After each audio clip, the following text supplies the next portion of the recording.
Well, hey everybody, this is Gretchen the Green Lady, and on today's episode, I wanted to know if you know what to do with all those beautiful tomatoes that you have raised and produced in your garden.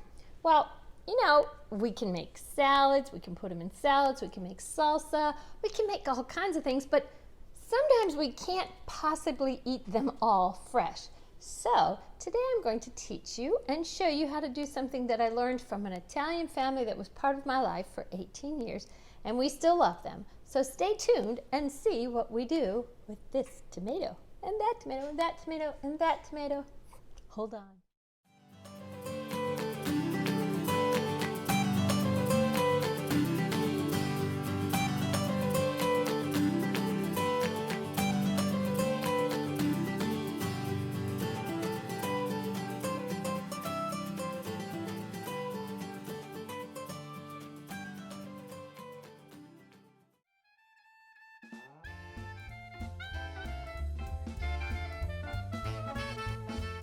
So I used 3 to 4 medium-sized cloves of garlic.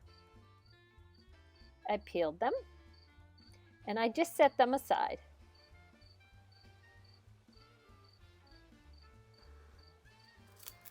Next, I peeled a large onion and I diced that.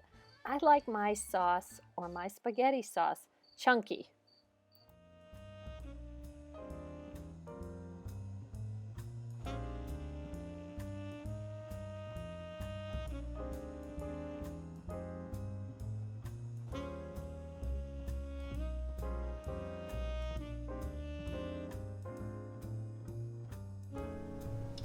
First of all, if you're using fresh herbs from your garden, make sure you wash them good because, other things like them too.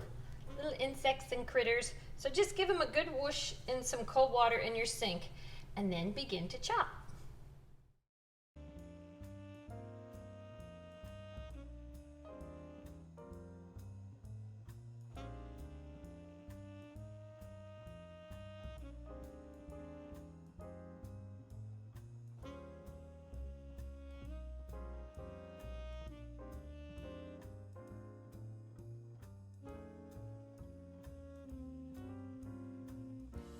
So you've got to smell this oregano. Here, smell.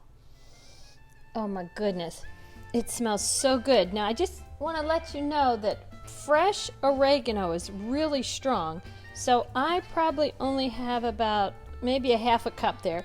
I have a cup of parsley, about a half a cup of oregano. And so next I'm going to go ahead and pull my basil off, and then I'll chop those leaves.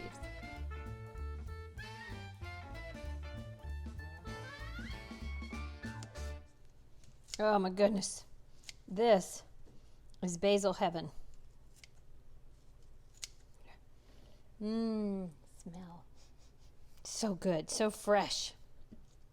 All right, I probably put about a quarter cup to a third a cup of olive oil in there. That makes sauce so amazing. So I'm gonna let that get good and hot. My oil is starting to bubble, starting to make some noise, so it's time to go ahead and put in my onions and my garlic.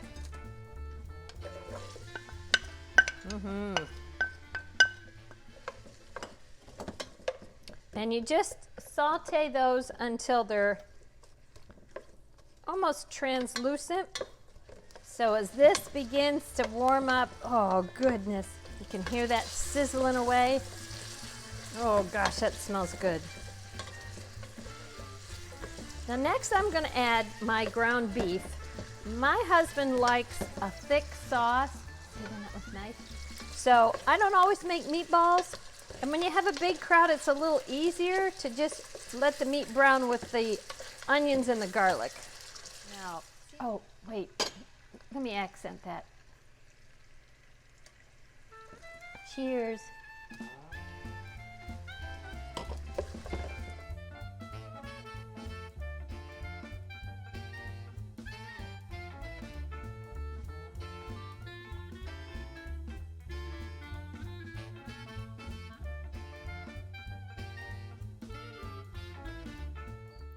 Now while your meat is browning, go ahead and get your tomatoes prepared to put in your food processor. It's so much faster than hand chopping.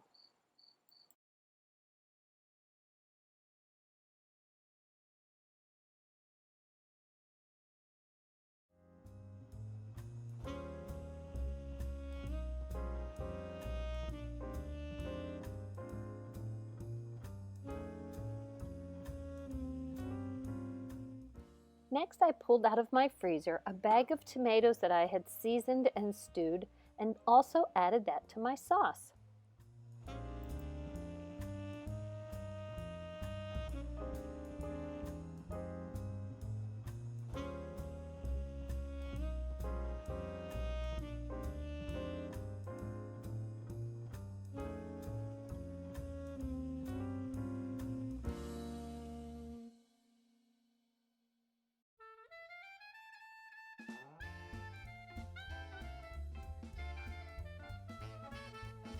Just finished making our video about sauce. And don't forget about the pesto we made last week. Of course, you need a really good Parmesan cheese to go on top of it. And I want to remind you that I have a website, www.gretchenthegreenlady.com. I'd love for you to visit that, share your emails, and we'll continue to share information. Don't forget I have Gretchen's Gardeners on my Facebook page, and it's so important for you to like, subscribe, comment, share, follow. It seems that Facebook wants more likes so that you can get repeat information from me. And if you don't see my posts for quite a bit, go ahead, find me, like, again, share, and that'll keep us connected and having fun with great videos like this. So I want to encourage you to go ahead and use your fresh produce, our basil, or it could be parsley. This is from all the tomatoes and the fresh herbs, parsley, oregano, basil that I grew. Get out there, enjoy your gardens, and get your hands dirty.